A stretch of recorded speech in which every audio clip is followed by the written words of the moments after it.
Welcome to Moral High Ground, where as usual I talk about what's morally right. And today I'm talking about the homeless situation, the current homeless situation in the city of Portland. I'm talking about how the homeless people have evolved somewhat from moving off the streets and having tents, and once again not occupying the shelters, but moving into the local river, the Willamette, and making like little, I guess I don't know how you would say that. I guess little boat base areas, or like little, they're in old boats and they're living on the Willamette River, and they have like their little stronghold that they have where they can meet up and whatnot. And this is ultimately dangerous, because they could drown out there. It gets colder; they're gonna freeze out there. The boat could drown and they can follow down there.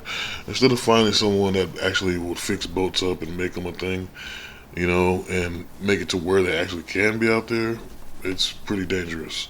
Which doesn't stop from answering the question: why not make something where it got kind of a houseboat type of thing for some homeless people to stay out in the river, but one that actually has heating and things like that. But, it's a whole nother can of worms, because we know the city wants to hold the money and not actually help these people financially or, personally to get them off the streets. I mean, literally, they had money and they lied and tried to say that they spent it on some crap that doesn't even cost as much as what they got. And honestly, it's just a ridiculous cycle that's going to keep going and going. And I don't think the new mayor or any new local office officials are going to help with the situation. Because we got to face it. And I think Americans are stupid in the fact that, and I can't say stupid, clueless in the fact that they're not paying attention to what's really being done. Most people think, oh, we'll hire this person, they're going to fix all our problems. No, they're going to make sure that their finances and their money work for them before it works for us. And they're going to make sure that their, influence works for those that have the same thought process. I mean, because honestly, if they were trying to take care of people, we wouldn't have that situation in the first place where there's homeless people taking over cities and things. And most definitely wouldn't have that problem where we're being looked lesser than another person from another country that comes over looking for freedom and financial well-being. And it just doesn't make any sense. We're living in a time where the wealthy have more power, and the American people let them have that power because they trusted somebody without even thinking about doing it themselves. Like, oh, I wouldn't do that. I wouldn't do this. I'm not gonna do this. I got problems of my own, type of thing. That's how they think. But in all reality, we need the people, regular people like you and me, to step up and say, I'm going to be mayor. I'm going to be governor. I'm going to be the president of the United States. Why the hell not? You just got the wealthy and the more people that's more in power steadily trying to fight over the role of who's a leader, who's a ruler. And for what? None of the things get solved that we want every 4 years or every year. It's honestly just the same stuff all the time. Medicare issues. Oh, should we get medical insurance? And they tell you they're going to fix that. Never do. They tell you they're going to fix the economy. They never fix the economy. Even when they say they do, they don't. It's like the same thing with freaking school education. They never fix school education. There's always something going on to where the education system needs some kind of finances, some kind of money to pay the teachers and all this, and it never happens. And it's like, beyond that, more jobs. We'll get more jobs. Even when they have more jobs, there's something stopping those jobs from being taken. And that's the way these employers treat people, where they treat them like assertive slaves. At the same time, honestly, what they do is they make it to where they try to pick the people they want in the job, and the people they want is just as fake and lazy as the rest of them. So it doesn't make any sense. And when you got those that are dedicated, loyal to the job, stick there, try to be friendly, helpful, that person is looked at upon like just another slave or some kind of worthless person when they're putting their all into trying to make the job work. To being dedicated to something they believed in. And it's not right. It's like, oh, we'll pay this person and this person gets paid lesser than the next person that gets hired on. That's just the dumbest super thing. I mean, all fairness, the first shall be last and the last shall be first. So whoever could come in gets paid the same as everybody else. If you're gonna up the wages because you get a new employee, then you might as well up the employee that's already been there, dedicated to the job, wages up too. If not the same amount, a little bit better. But that's what that means when you say the first shall be last and the last shall be first, if you know your biblical history. And so, in this moral high ground, the situation is, because I kind of went off topic, but the situation is it morally right for the government to keep letting homeless people take over spots and places, and at the same time, is it morally right for them not to address the issue properly, think of all solutions, and to put the money to help the people before they help foreigners? And so, it's odd because I say this stuff all the time about the homeless people. I've been doing it for years now, people, however long I've created this YouTube channel, and it gets ignored and no one's paying attention. And it really bothers me because at first I was seriously passionate about it, and I went out and stuff, and I think this happens over time. You just get tired of fighting the fight where you're fighting alone, and trying to get people to understand that there's nothing wrong with having humanity and being humane to people and treating them like people. And I think the problem is people themselves, with the power, with the resources, don't think like that. They only think about getting themselves what they need. And it's kind of messed up if you look around, like truly look around, how the homeless people will pretty much become vermin. They're hiding in places like rodents and stuff. Like there's this bridge, I think that might be the Morrison Bridge that happened last year or two, a year ago or the year before, and the people were right underneath the on-ramp. Found a way to get inside the walls of the on-ramp of this place, and they were living in there and doing things that people didn't realize it. Plus there were supplies from whenever they built it inside there, and it all caught on fire. And there was all these smokes coming from the bridge, from underneath the bridge, and it was a big thing. And these people were living in there, found a way to get in there, and they were living there. And even worse, just the next bridge down, which I'm not sure if that's what you call that bridge. Like it's Gleason's Bridge or something. But anyway, in that bridge area, there was a whole bunch of homeless community they didn't put with tents around, even dug in areas where there's all these tents and stuff. They managed to get rid of it. But the thing about it was they had kind of took over that whole area and made it like a tent community, like a little, I don't know, bedrock, yabba dabba doo. And it was just like, how can you allow this to happen in a city where you got places, buildings, and apartment places, and agencies, and all this that's supposed to work for you? There's none of it's working for them. And so it makes me wonder why. Why is it just a thing to just let people go to shit? It's a little different when you treat someone like an animal, you treat them with disrespect, keep poking the bear until they flip out on you and stuff. But to kind of just ignore someone that's suffering in a different type of way.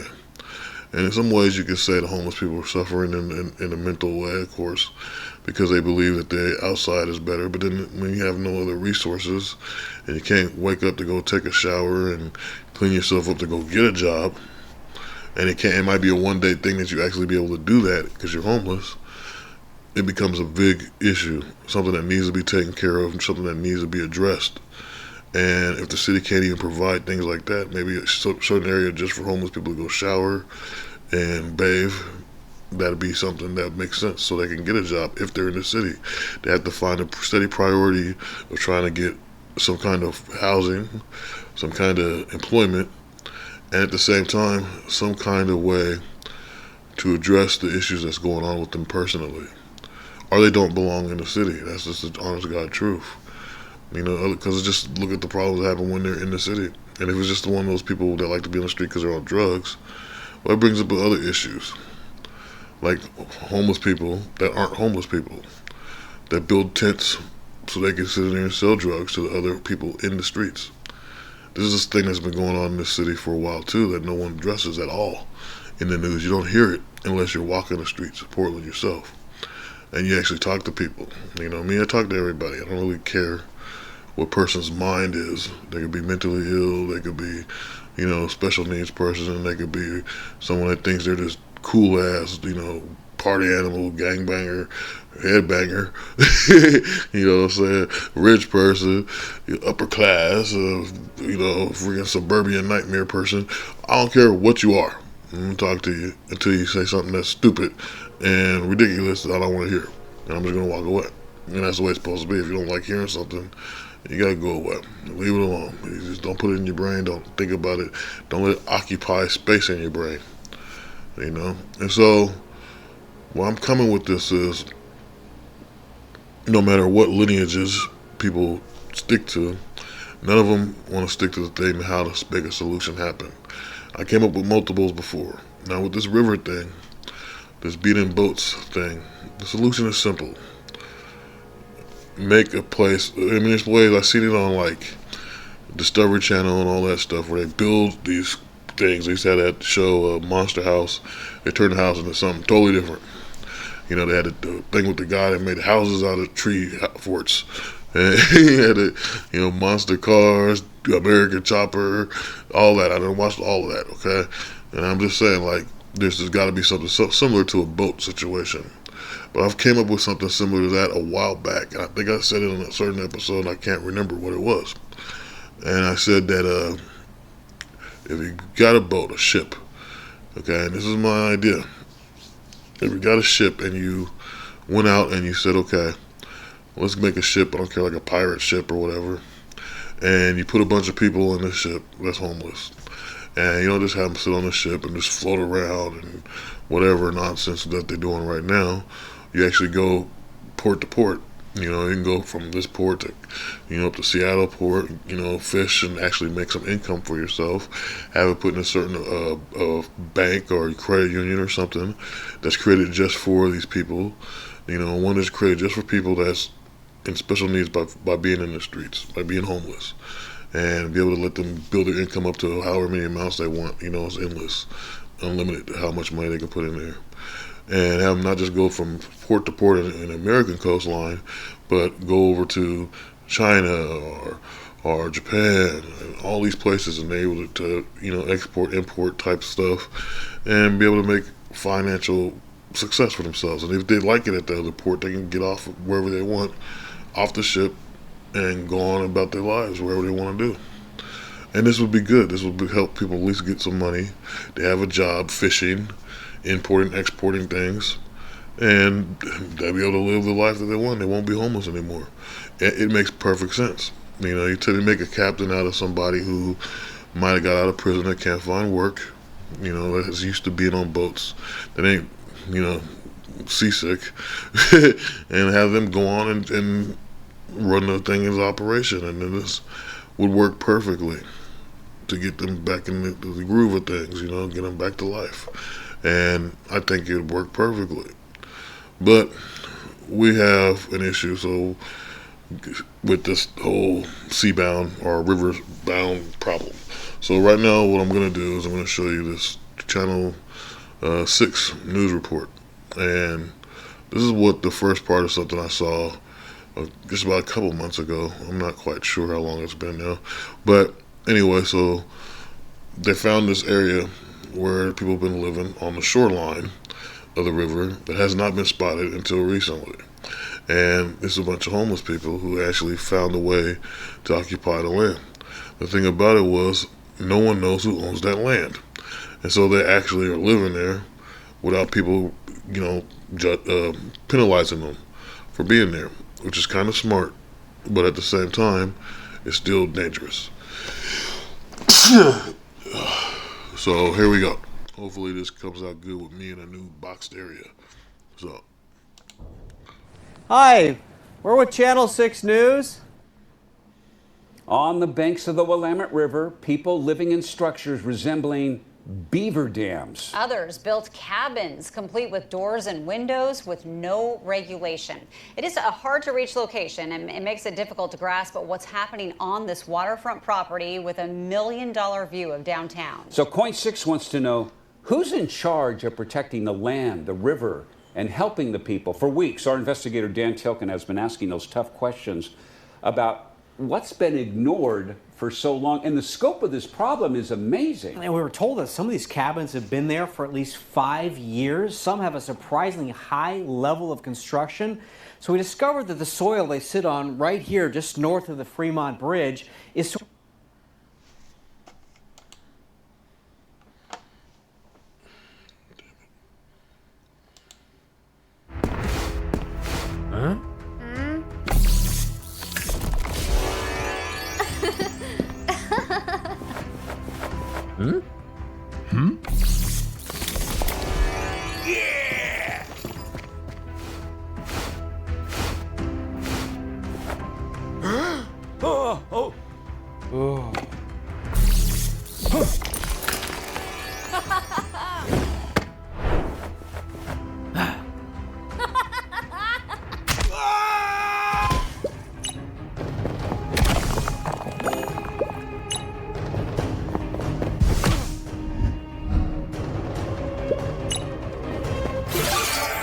sort of a no man's land in the middle of a modern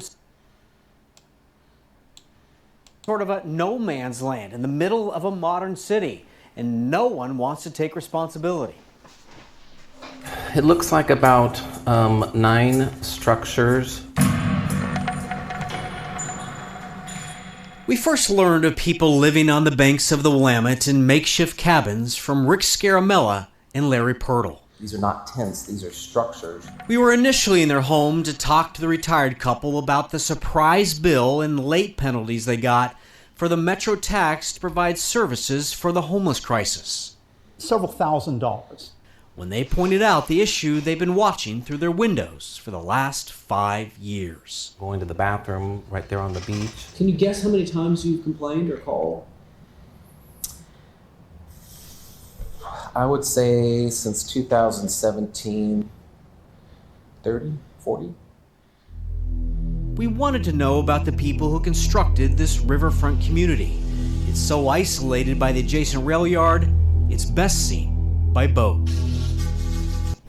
I'm just gonna pause it there for a minute because, well, it's crazy. It's a crazy thing to talk about. It's a crazy thing to look at.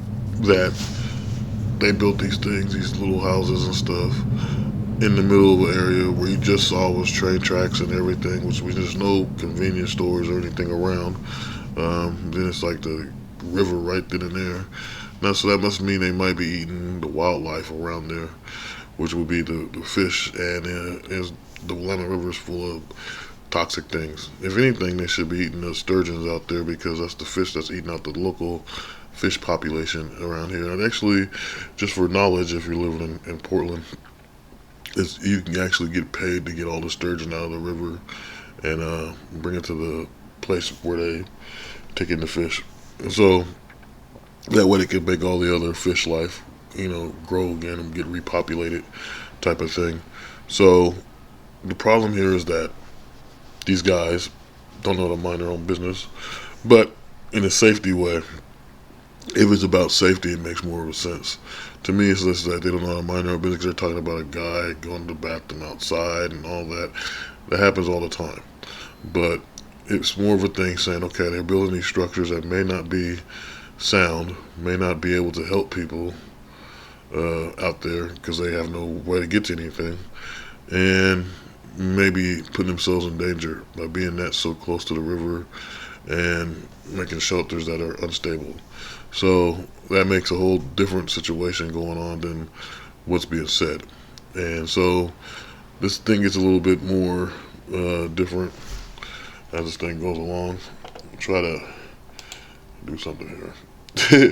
But anyway, so it's like, yeah, you don't need to sit back and just to watch, and that's the thing I think is a problem. But the fact that they said they reached out to the city at least 40 times makes it a big problem. Big problem. So here we go.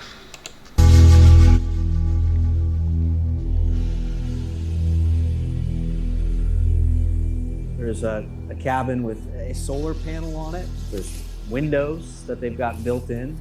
Several of these cabins are actually quite square. They're built very proportionately. They've got metal roofs. Some of the places where they appear to be living are hard to discern because they're made completely out of driftwood. They've made piles of wood on top of each other. It's hard to imagine somebody living in there. Hello! Can we talk to you? I hope to speak with the man we saw coming and going from one of the driftwood structures. Yeah. You don't want to be on the news? All right, you take care. I tried again at another cabin, hoping the person I saw inside would come out. With no luck, we took the boat downriver and came across more living structures. Hello? And a man amongst the driftwood. We're with Channel 6 News, doing a story on people living on the river. We'd like to speak with you. It's fascinating that in this modern city that has gone through so many troubles, that you have these people who have created their own community here right on the waterfront, amidst the ships, the traffic of the Fremont Bridge, the trains of Union Pacific going by. It's two different worlds. Hello? Well, see, that right there is something to be said about it being two different worlds, because this is how it's got to feel to homeless people, period. You got the whole city moving about their business, having a busy day, where they're going to work or going to the stores or wherever they're going, but they're keeping their mind focused on their main priorities of what they have to do to keep themselves stable in their life. And then, you got the homeless that's sitting there, can't afford nothing, get ignored, gets pushed aside, and even by the local government, because they have the resources to make these things happen, you can literally enforce things if they wanted to try to make things right for the homeless, but they don't. And the whole thing about them not having enough money is bull. They have enough money to do whatever they want, when they want, and how they want. So the question is, why keep pretending that you're taking this money that's supposed to be helping these people and act like you're actually putting it towards them when you're putting it to other places and putting it in your pocket? I mean, honestly, they made these tiny homes for these people that make no sense. Like I said before in a couple other podcasts, there's disabled people in wheelchairs and all kind of stuff, and them tiny homes is not enough to get to them, especially if you're like an ambulance coming to pull them out of that stuff. It's not going to be good. They have to stretch out the stretcher and all that and put them on there, and it's just too much. It's ridiculous. So this situation here is worse because, not just because of the fact that they're living there, not just the fact that they don't know whose land it is, even if it is empty land that they could use. The fact that it took them, because the guy said, if you paid attention when they were talking to those two dudes, that they've been there since 2017. That's a long time now, because we're almost 2025. So for that long, the people have been sitting there. Of course, they built a community for themselves. That's all they got.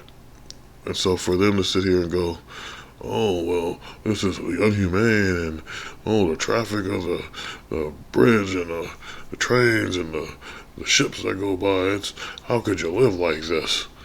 How could you let people live in the middle of the streets when cars go by daily, when people walk by the streets constantly? On top of that, people that are even more unstable than the people that's homeless, sometimes they'll walk up and beat the hell out of them in their tents. You know what I'm saying? With the cops making sirens and the ambulance and all that. So this is no different than people being in the streets. This is just a situation where they didn't know about it. So now because they didn't know about it, they're all concerned. Let's just cut the nonsense out and realize if we had some kind of thing to protect these people and a place for them to be safe to begin with, none of that would happen, and they wouldn't be in the situation where they're concerned so far right now. And maybe those people would have never thought of the idea to even go to that area and built that. So this is the problem of the city and caused by the people in the city. The city officials. Hello? On the beach, we met a person trying to navigate those two worlds. Paula only shared her first name. How long have you lived here? Off and on for about a year and a half. It's gotta be rough. Sometimes. Paula lives in a tent in the shadow of the Daimler Truck North America headquarters. Her life set off course after a devastating breakup. I hate crying issues, and I think I have personality disorders too that I'm dealing with. That I think that's kind of what kept me out here so long. She told me she's addicted to meth. There's a few shelters I liked. They would have been great, except for like the no drugs thing. Like that sucks. Like I don't think drugs are my problem. My problem is I have no place to like wash my hair and go to the bathroom. There are also no facilities back upriver at the community of cabins. And the question, who's in charge? You would think it'd be easy to figure out who regulates the shoreline. You've got the city, the county, the state, the feds, and then you have private property owners. And pretty much everyone comes back and says that they don't have jurisdiction because it's Union Pacific, it's a railroad. Property records show this strip of beach appears to belong to Union Pacific. By email, I asked the railroad for an interview, but a spokesman emailed instead, writing, "This area is particularly challenging to enforce because cabins are near the water's edge. Under ordinary high watermark common law, the boundary separating public land from private land is determined by natural fluctuations of the water, making it a legal gray area." I tried to get answers from the... So, with that being said, the railroad company is actually denying having any responsibility for that land as well, which would make a little sense because, they don't want to be liable for these people that's sitting there dying in the river. And it's just like I said before, like the girl mentioned that she had no place to wash her hair and stuff like that. It goes back to what I was saying before about them trying to have some kind of thing to make sure these people can wash up and bathe, so that way they can get employment and things like that. Ultimately, when it comes to both drug addicts and the homeless, I believe there needs to be some kind of rehab center or rehabilitation center. And the reason why I say rehabilitation center is because you can't just the people don't realize, okay, I work in this field of trying to help people that got off the street, and they will house them, okay? They'll give them a house or apartment, and they'll go in there and they start living, and their mind is still there. Their mind is still being homeless because they've been out there in the streets forever, however many years, how many time they had, days, months, years, decades. And when you put them in a home, they haven't shaked that thought. And so they start either putting stuff in there that they don't need, as being a hoarder, or they start like putting people in from the streets in their place because it makes them feel comfortable because, hey, they know that person out in the streets. They don't know any of the people that's in the place actually working or trying to live or do their hobbies or whatever it is people do. They don't understand how to do that lifestyle. They understand the street lifestyle, so they need someone from the streets to keep them stable, but it doesn't. And then they continue to get more and more people in the place that try to say, hey, you're homeless, well, you let me stay in your tent for a while, come stay with me. And it becomes a big problem because those people that they're bringing in from the outside are all on drugs still. They're all on drugs, or they're out there, doing whatever it is they do, and they bring it into that apartment complex and whatever, and they destroy that property. And so it's the same thing with a drug addict. You try to take a drug addict, it's like the thing where you try to polish shit, it's still a piece of shit type of thing. So I don't know why I even brought that. That just went on my mind, but that's not what I'm trying to say though. It's like you take a drug addict and you put them in a rehabilitation center, and you try to say, hey, these guys need help, or our program should be able to help these guys get the resources they need, get them off drugs, give them the mental health they need, and stuff like that. Well, here's the problem I think with a lot of drug rehabilitation places is that they try to bark orders like they're in jail. To most of them, the people that's in the streets or on drugs, it feels like they're in prison, incarcerated inside a shelter. And like that girl said, they won't allow you to do drugs in there, and that's the number one reason why you have so many homeless people in the streets, because they refuse to go into a place that says they can't do the drugs, and they can't, go out when they want or do what they want. They feel they're adults and they shouldn't have to follow those rules. And that's the main problem most of the society has with a lot of different things. And there wouldn't be so many disputes. There wouldn't be so many people going to jail or whatever, but it's because they feel like they can get away with whatever they want. But in this situation, you got to think of a certain type of way that would make somebody want to go to a mental facility, a drug facility, a rehab place, I should say, or a rehabilitation center. And the way you do that is like how they do with the freaking actors and the wealthy people. They got a whole bunch of stuff, activities and things for them to do, and they end up in the rehab, and they be like, "Oh, I got out of rehab," and then the actor's fine again. There's nothing going on. We're making them go back or relapse because they done had all this fun in this whatever we call it, rehab place. So this should be the same scenario for regular poor folk. Find ways to keep people wanting to stay inside this place and getting rehabilitated and getting the treatment they need. Even if hell, I seen a thing. I think I was watching on Instagram or X or something, and there was this woman and she was crying and like really sick and stuff. And it turned out she was like on the street, she was on drugs or whatever. But then they started showing the after effect of everything that happened. She had a man, she had got new teeth, she had got a whole new family, got kids and everything, and her life was great. So she got married and everything. But before, when you seen the before footage of her being weakly, not enough protein, not enough, muscle mass, scrawny, dying off of drugs. And then you see this woman that's renewed, brand new like a flower, like blossoming, and got this great life of everything that people would want in life. It makes you wonder how many of these people aren't getting that support, aren't getting the things they need to make them great. How many of them are lacking that nourishment, that comfort to put them in the right path to where they truly need to be. And how many of them are just being felt like a waste of space, feeling less than human. How many of them truly feel like animals or dogs or just a piece of shit? And I know that because I hear people say this. Say, "Oh, I'm not shit, fuck me, I need to die," and all this and I get mad when I hear that, when anything where people say, "Oh, I should die," or "I'm gonna kill myself," I have a problem with that, because I've seen so much crap and nonsense in this city, and this period where people just want to take their lives, and it bothers the hell out of me, because to me it makes me angry. It's like, why would you let someone else win? That person that belittled you, that girl that cheated on you, or that person that treats you constantly with disrespect. Why would you let them people win? And you have greater skills than you're not even aware of. And then later on, when that person's gone, all these certain types of people that cared about them the most comes around. Whether it's a woman or a male that kills themselves, there's that type of situation always happens. And then they're sitting there going, "Oh man, why that person do? I cared about this and that." But were you truly trying to figure that individual out? Honestly, a person that commits suicide is the greatest actor there is on this toilet earth.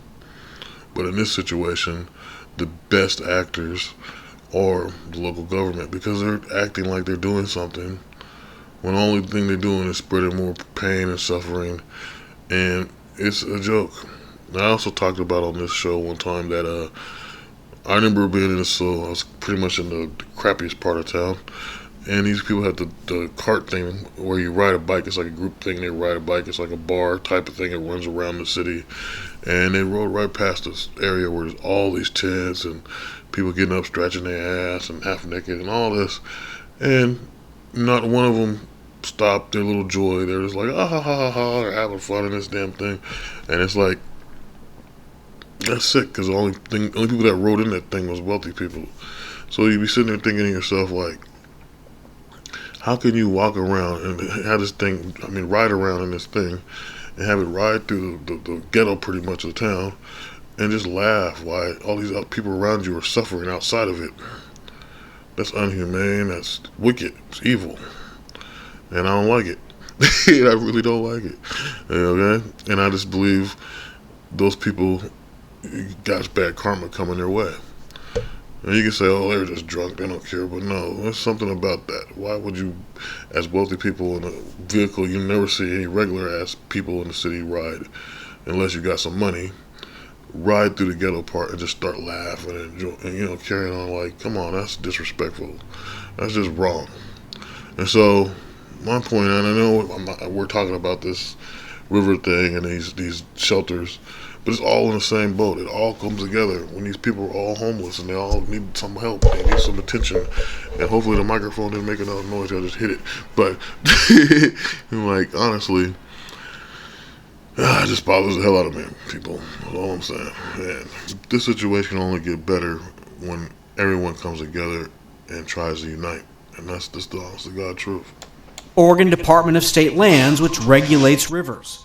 A spokesperson echoed the same thing while declining my request for an interview, writing, "The bad news is, at this point, it's hard to say if we have a role.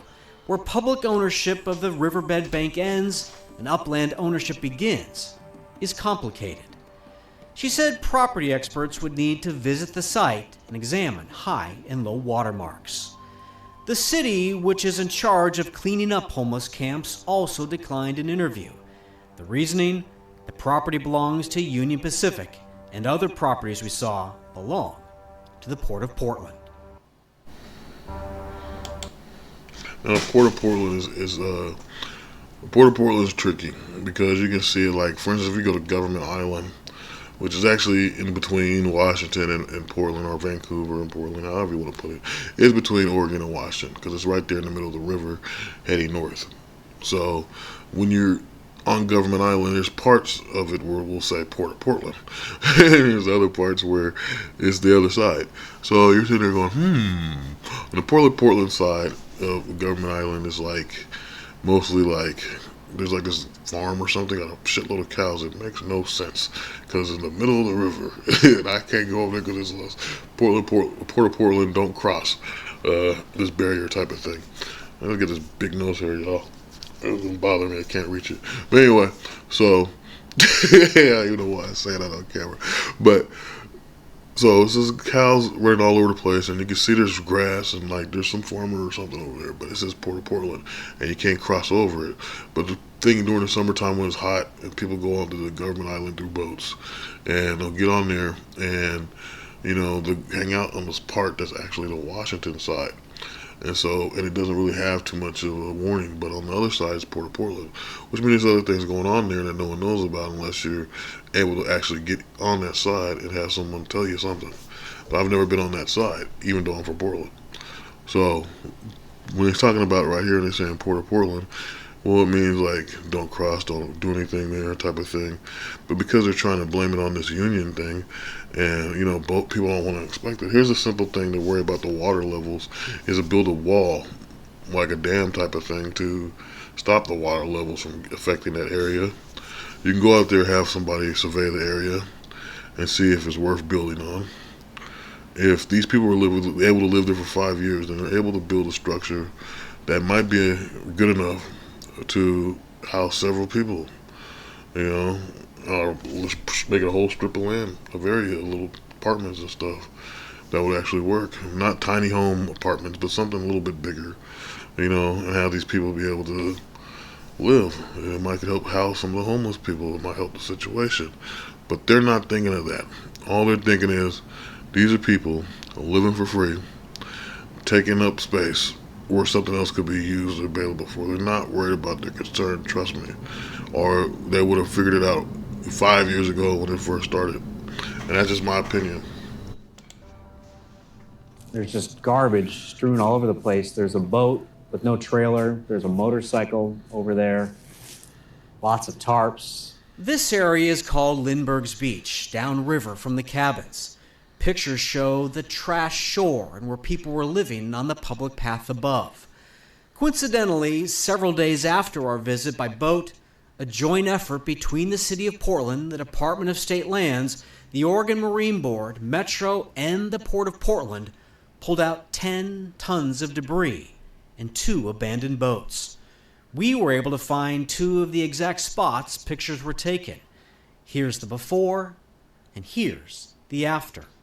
At the other spot we found, before and after. It was a massive effort, one that doesn't appear in the works for the community of cabins and the people who live in them.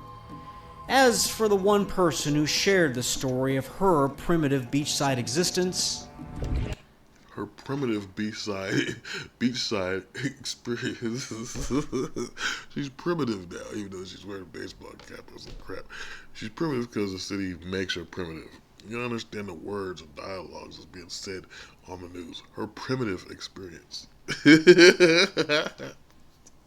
Oh, it's crazy, man. This is, like I said, this is the act of the local government, the act of the people. And then even before we got to this point, they make it sound like they're this big nuisance. Oh, look at the tarps, look at this and that. What else can they do, man? What else can they do? You push them in and say this is okay to live on these streets. Then you got a problem where they're living on the streets. Then you got a problem. I mean, it's already a problem when they're taking up sidewalks, when you got disabled people that are blind. I've seen a blind guy get beat up by somebody because he used his cane thing and didn't know where he was going. And you've seen a woman that tried to take her wheelchair through something, they had a problem with her. I personally tried to walk through a whole bunch of crap they did purposely put around the dang corner, and I can't even see well half the time at night.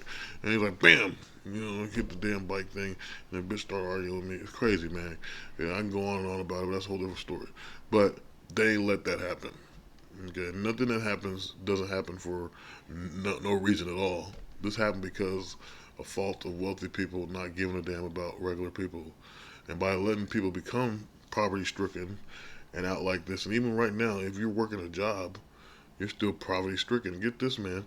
You could be working a part-time job, or even a full-time job and getting paid minimum wage, and you can't even get food stamps if you needed to. Let's say your bills and your rent was high, and you're getting very short. You can't get too much food. You don't have time to go get food boxes and stuff, so you try to go get food stamps. You can't even get that now.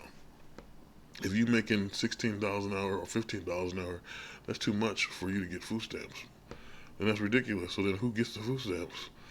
The homeless people, because they don't have no income whatsoever, and so their income is getting food stamps. Who else gets food stamps? People on Social Security. Those are people that are either disabled, mentally, physically, whatever, or just elderly people who don't work anymore. And so it's like the ones that should be offered, ones that's trying to survive, that could starve to death, don't get the food stamps either. So that's another problem. If you don't know it, trust me, try it. Try it. If you sit there, maybe if some people got part-time jobs and full-time jobs and get minimum wage, actually live with their family members, so they don't have that issue. But if you don't, try it. I tried to warn somebody I know who gets similar wages as mine, and I said, hey, go on. You want to get food stamps? Go ahead and try it. But they ain't gonna get you none. You know what? I'm living like this. I got to pay this much for rent. My rent's like $1,200. I said, well, hey, go try it, man. Well, we tried it. I ain't give him shit. He's like, that's not fair, it's not right. I'm telling you, man, that this is not gonna happen. This is not gonna happen. Because financially, they want people to be piss poor and lonely and miserable, and we gotta break that cycle. We gotta break the cycle. And then people that's doing all this chaos, that's making so these people, like she said, she got abused or whatever, get on the streets or whatever, then yeah, it's the same thing with a lot of people. Both sides, though. And that's not singular to where women are only ones being mistreated and only mostly dudes out here because the women then lied on them, and took everything from them, then abused the hell out of them, and thought it was funny.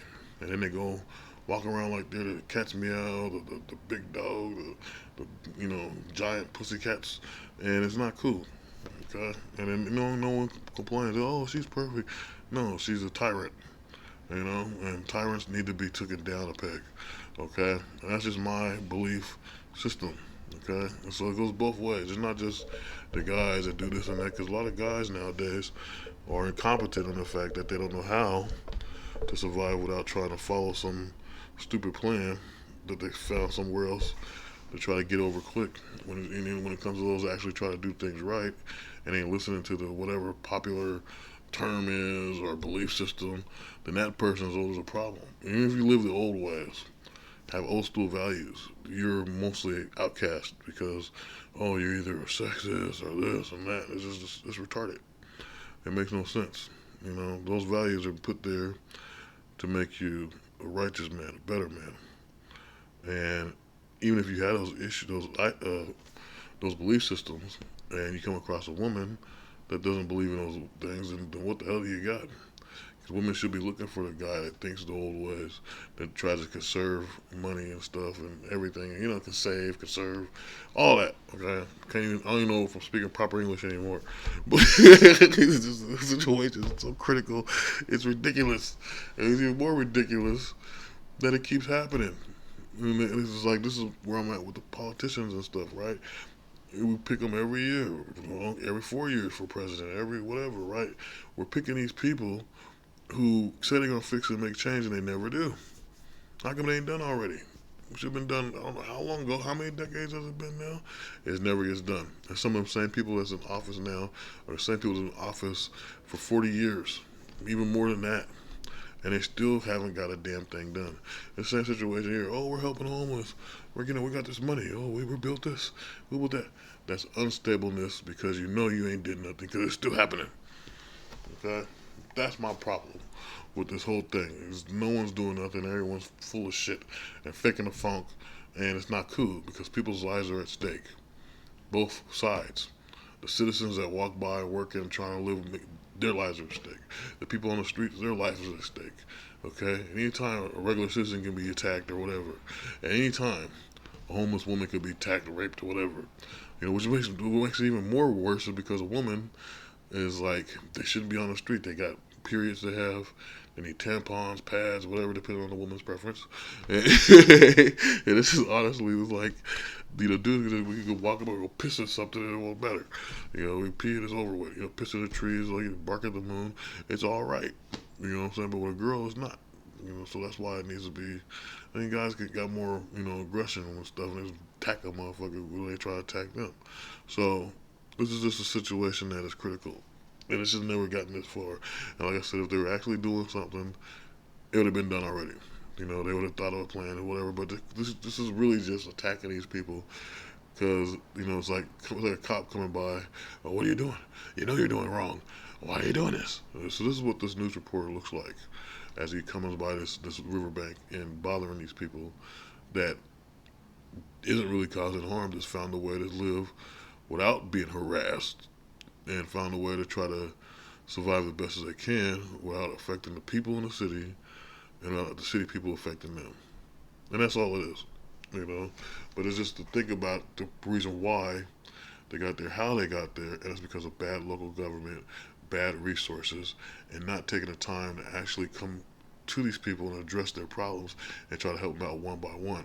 A lot of these people come from out of state and they're told that they got resources to help people in Portland, but when they get here and they hear these things that try to help them, they don't dig it. And then when they get the help, they don't appreciate it. So no one wins. And like I said, you have to build a great rehab center, some kind of rehabilitation place to fix these people. If you want them in the city now, and it goes back to my old plan that I said a long time ago, about 3 years ago, I think. It's on one of my old shows, UUPN. You can look it up in my playlist on my YouTube channel. And the thing is, what it is like, my whole plan came down to the Homestead Act. Homestead Act is pretty much being a pioneer. You find some land, you build your home, you stay there. But the thing is, we have enough money. The most open land is pretty much America is not overpopulated. It's just the people in cities that are overpopulated. So there's lots of open land. You buy some land, and you can get about 400 acres of land.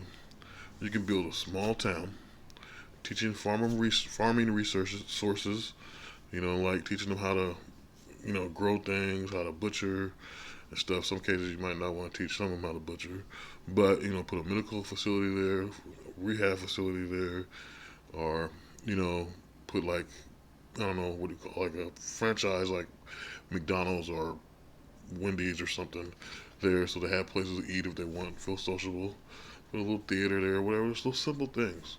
And they'll be able to survive and make a small town for themselves, and they won't be a burden to people. They can add things to it that that they'll need, like, clinic, like I said, or, a job thing to teach them how to live off the land, teach them how to build houses, teach them how to do things that'll help them out, and they have their own place. And they don't have to be in a city. You just count it up. How many people are in this city? Like right now, there's like about 10. Well, I haven't looked statistically in a minute, But last time I checked, we was at 10,000 people that are actually homeless in the streets of Portland. So, with that being said, them 10,000 people, that's a small town. It makes sense. Buy the land, put the things and the resources there, put the people out there, help them out, put someone else that needs like a better living situation in Portland that's already stable, have them live out there to get them on their feet again. And not just that one person, because you can't put everything on one person because it'll go completely bonkers. So take about 20 people that have their shit together and put them out there to help them get off their ground and off their feet. And take someone who already knows how to live out in a country area, how to farm and butcher and things, and have them teach these people so they'll be able to live for themselves. And that's all I gotta say about that. But let's finish this up so I can move on to the next thing that's also interesting. There is encouraging news. Paula is on a waiting list for a county-sponsored rehab clinic, with hope her spot opens soon. What do you say to people who are frustrated by people like you who are living on the streets or living on the beach? What do I say to people that are frustrated? Love is everything. It's how we treat each other. People are so quick to be angry. I have talked to so many agencies who regulate rivers in some way. Each told us they don't play a role in this. For instance, DEQ and the Army Corps of Engineers. I also checked with Multnomah County, which funds outreach programs to homeless people. Today they said it's possible a nonprofit has worked with people living there, but the county can't say if that has actually happened. You showed so clearly how this is sort of a no man's land, a gray area. It's almost like these agencies are relieved that it's not on this, like, not my problem, the next guy's, not my problem, it's so-and-so's problem. Well, they all See? It clearly states out what I'm talking about. That's exactly what I'm saying, but more the uppity, I'm trying not to offend anybody while I'm saying, but you know what I mean, like an uppity ass type person way of saying it, okay? But yeah, wash yourself clean of all problems. It's not your problem. It's the other guy's problem. It's those people's fault. Put the blame on everyone else but yourselves. It's the wealthy people's problem. said we need to talk, an expert would have to go out there. Like, well, let's send an expert out there. No, so the waiting. Cleanup, though, that you mentioned that was coincidental. It was coincidental, completely coincidental. But we went out there. When I say it's cleaned up, the big stuff is gone. But there is pieces of junk and garbage and things you don't know what it is out there. So if somebody wanted to go for a walk out there, a bike ride, wouldn't recommend. Okay, that's stupid. That's adding too many colors to a painting. He said everybody would go out and take a walk or a bike ride when you just proved that no one knew these people were living out there. That it's hard to get out there. And so why the hell would you throw that scenario out there like, oh, okay, somebody want to get out there, there's all these pieces of garbage and things. You just proved nobody goes out there. Or the homeless people wouldn't have found it in the first place. And it wouldn't preoccupy it that way. It's somebody else that didn't like all that stuff that was there and came and got the big stuff. Who they know, and how do we know that it wasn't the homeless people themselves that said, okay, let's clean this up a bit. We're putting too much attention to ourselves. We want to stay in solitude. We want to be incognito. How do you not know that? It's stupid. Dan, Jenny and I were looking at that and you think, just the fire hazard of that. Right. Is it going to take a fire where some people die in one of those structures for them to go, maybe we ought to clean it up, we ought to get together? I don't know. We're very reactive in this society, not proactive. Yeah, excellent story, Dan. Really opened a lot of eyes. Thank you. Yeah, it really opened a lot of eyes to a lot of homeless people trying to survive without putting problems on their ass. But because they live for free and it's a city that they're the problem, this isn't right. We got to get rid of these people over there. That's what that means. All that. Look at his face. Look at his face. Full of it, man. Seriously. Anyway, moving right along from there, we're gonna talk about now some stuff that I've recently done. This is similar to what this situation is. This situation is just about homeless people building camps and making little, this situation is about them taking over land that was free and nobody knew about it, and it was around the riverbank and then building shelters and camps or whatever you call cabins, I guess. And so, but this next situation is about people actually living on the ocean. Okay, ocean where there's big ships going by and so forth. It's all the same thing. It's all about the riverside stuff and the river itself. So, getting out of that situation, we're moving on to the next day. We're moving on to the big deal, the big new deal, suffering succotash. So, what I got here, a friend of mine, a good friend of mine, he does this little thing where he goes around the city and he finds places where he thinks stuff is worth taking photos of, and he actually does some more stuff that makes it really cool. He doesn't keep it that way, he adds things to it. But what we're talking about is this situation.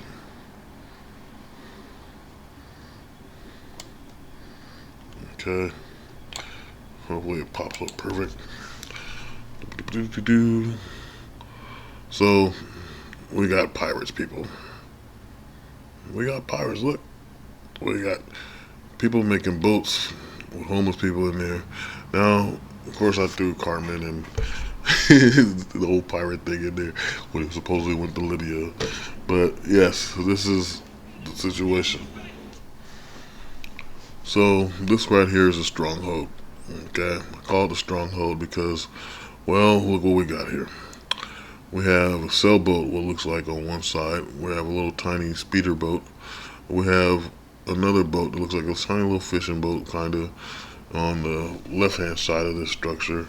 The main structure in the middle looks like a little stronghold, a little area to come upon, you know, base. You can tell by, if I get deeper into the thing, it kind of looks like a, oh yeah, that's how we do it. Get a little deeper in here, okay. You can see that these are pallets at the bottom here. Somehow they tied pallets together and was able to make it stand solid. This whole thing here is one of those tents you use during the 4th of July or out there when you're having some kind of barbecue event, and you know, they somehow made it a big old thing. And so most likely this is the main area they're living in, and every now and then they go on these boats, or even because of the shapes of some of these things right here, you can tell that someone's probably living inside it. Now this photo was taken last Wednesday or Thursday, and you know, it was given to me, and I'm like, what the crap? And he's like, oh yeah, they're doing this. I was like, okay. And so yeah, this is crazy. So, and even got the little marker cones, the block cars from coming across, but that's not happening anyways in the ocean.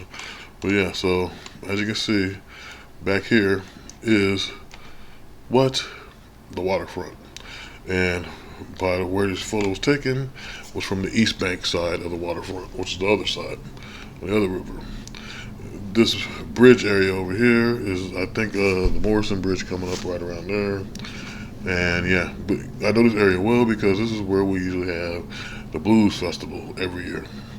So that's what was going on. And there's another one, another photo somewhere.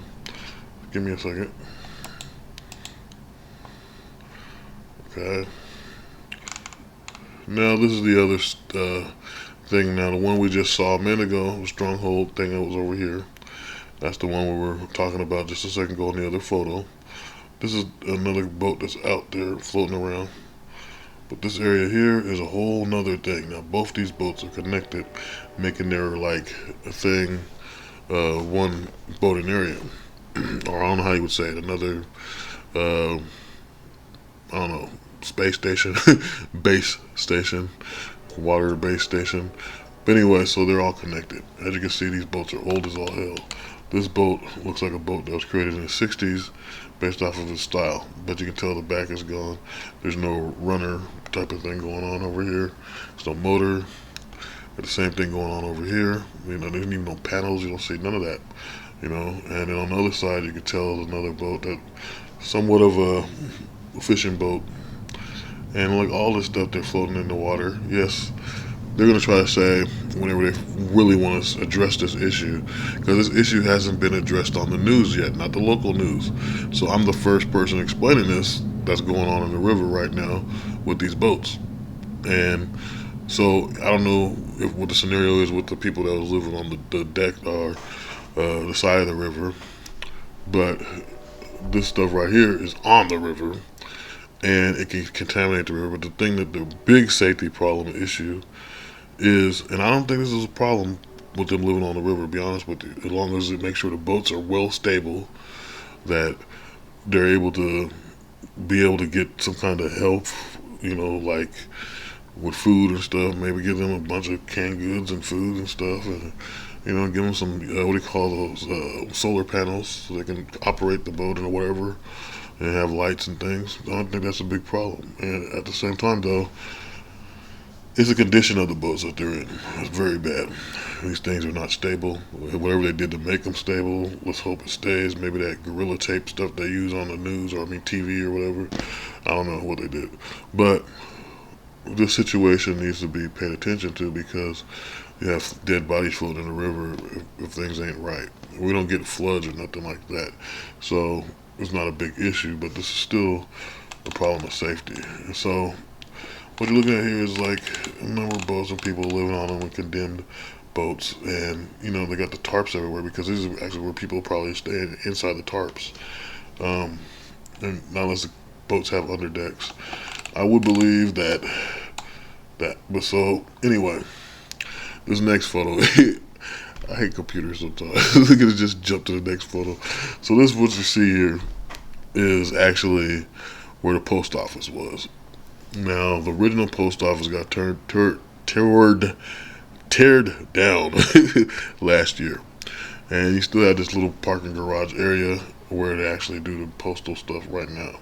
It's really tiny, and it's inside there. People got P.O. boxes and whatnot.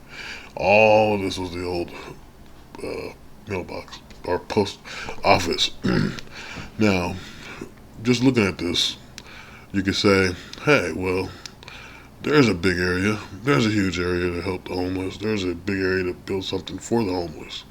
But no, what happens? Capitalists comes in. Capitalists come in. Greedy, wealthy companies come in, and they put a big picture on the side of the fence. If you walk by here, and they say, hey, well, where's what we're going to build? We're going to build a shopping mall area. Like, we don't got enough of those. Where you can walk up and go into the T-Mobile place, or the little local restaurant like Izzy's Pizza or some crap, and whatever, and then we're going to tear the other half up, and we're gonna build a park where people can walk through it. And we're going to have basketball hoops and tournaments and pizza places and little things that makes no sense, because there's not that many kids in the neighborhood, because there's downtown Portland. So this is what they're going to do to this area. Now, by looking at this photo, you can tell this is a big area. A big area. And with the amount of numbers we have of people that are homeless, there's no reason why you can't build something for them. Now, I say if you were really trying to get people off the street, and avoid the whole, homeless shelter thing, you would find a way to make the lowest of the low income housing. Pretty much subsidized housing, okay? But instead of saying, okay, we're going to put them in a subsidized housing area where, they're paying, $300-400, you're making it like a place that's pretty much like a closet, and you're charging them only $50 or $100, $150, something like that. But they have places, believe it or not, in this city where apartments are nothing but closets, and they're charging, guess how much? Guess.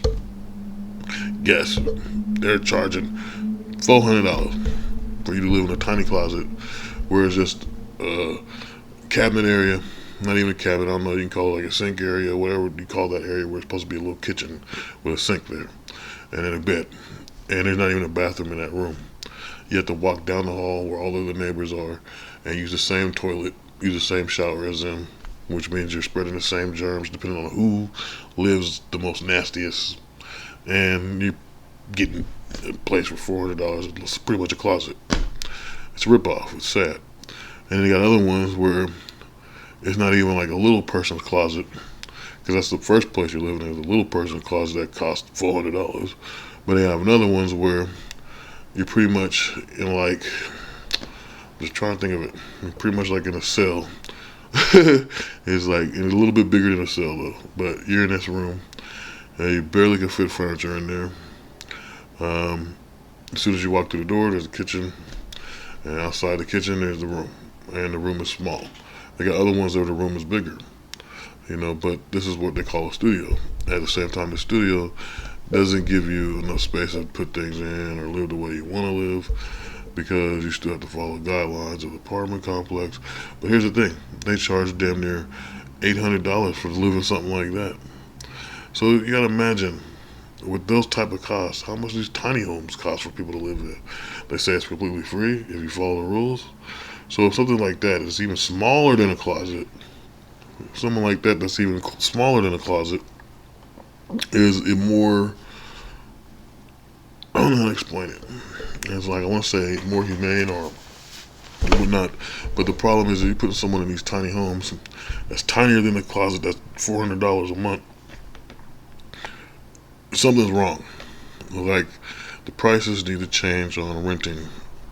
I understand there's wealthy people that came up from California, that came from all these other places where they had money, and they said, oh, Oregon's good, Portland's good, let's go invest in buying houses there and raise the whole housing cost to where now we're all sitting there tripping on paying our rent, and then yet we get paid crap and peanuts and can't be able to afford nothing like a nice shiny truck with good four-wheel drive, okay, and fancy buttons you press instead of using a key, even though keys are, you put a keyhole in the ignition, and they made me press the button. I said, wow, this is futuristic. But anyway, I want a truck, damn it. But anyway, so seriously, I want a truck. But my point is, housing costs are too high, and so someone needs to restructure this, go back, clean the slate, and start all over. Okay, and actually estimate how many square feet things are and what it should really be valued. If something's the size of a closet, it shouldn't be valued at any damn thing. That person should be able to live in there for whatever. If you want to put a value to it because of the size of a closet, and you got people living in there and sharing a public bathroom, then at least that place should be at least $50 a month. It makes it reasonable if they're working to save money. Instead of $400 a month, where it just pretty much go to whatever the company is, and the company's just milking these people because they know they have no other place to go. That's bad. That right there is inhumane. That right there is highway robbery. Okay, it's just like, let's just milk the poor because they're stupid. They ain't gonna find nowhere else. Hell, they stink. They gotta share the same bathroom. There's an infestation of bugs and all kinds of nonsense running around to where no one gives a shit. Let them live like that. Why the hell not, God? Yeah. No. You can't put up with it. Can't stop. Funk don't stop. Someone's at a fight, stand up and quit being afraid of everything. And so I'm all about trying to turn some area like this into something that could be beneficial. Not just, parks is cool. Parks is real cool. And if I had a park, if I control the parks of the city, then there would be more fun activities to be there, because people don't really go to parks like they used to because of homeless situation, or because of the fact that you can't trust people is unsafe, and on top of the fact that we have technology preoccupied every one of our times, which is the ultimate time grabber from people. So now I just believe that if you're going to build something, build it right and charge right. Fairness has to be put upon the city so people can be able to feel comfortable again. I think the biggest problem with people, it's not just people in general, but the American people altogether, okay, is that we worry about stuff and then can't even admit that we're worried about it. And we take it out on our friends, our loved ones, and all that. And it's not because of our own faults, but because the city, the country, these corporations, these insurance companies, all that put too much pressure on us about finances when we don't get enough. Why the big fat cats sit back in their corporations and stuff, and they CEOs and all this sit back making money. It's like when you watch the show Undercover Boss. These people go out, they start working, and they go, oh, I didn't know my company was ran like this. Yes, you did, asshole. Yes, you did. You wouldn't even have them plans implemented into the job details. Okay? It's just that simple. But it's like, once you live in that thing, and that's the funny thing about those type of shows, the reality shows, which I can't stand, okay, is you know it's scripted, okay, because they're sitting there working out like that, right? They're dressed up in some costume, they go work like the person there, and they go, oh, I understand now, I understand. No, you don't, because first off, you still got a house that's worth probably $5 million. While other person's living in some shithole where they pay $800 to $2,000 a month in rent. And you're talking about, oh, I understand now how this job. No, you don't. And you're taking the pressure from all the customers that come in. You take the pressure from all the people that's running around harassing them or whatever, and especially women. So sometimes you go to a place because there's a hot chick there, and you're like, dang. And so, yeah, she's getting harassed by other guys that think the same way. And then on top of that, she has to take care of her kids, her bills, all that crap. So the woman going through hell. Dudes going through hell, period, because they don't like all this negative energy. They feel like fighting people that's disrespecting them. So it's like,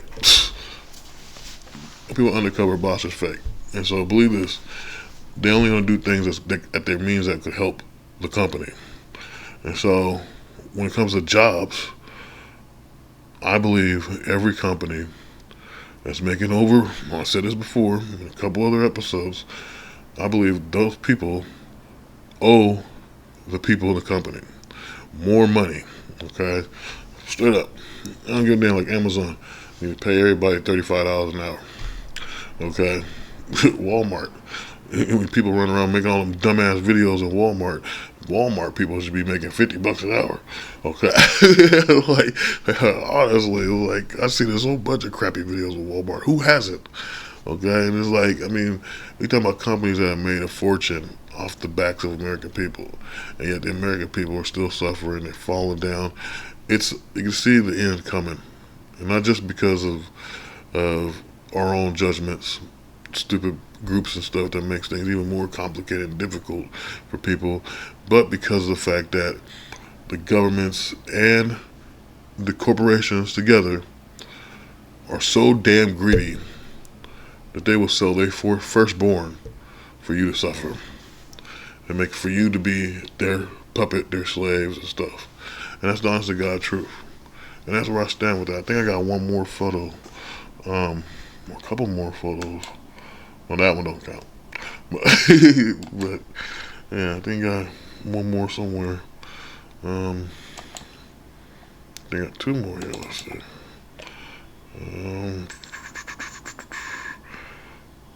So yeah, this is another area that a higher level.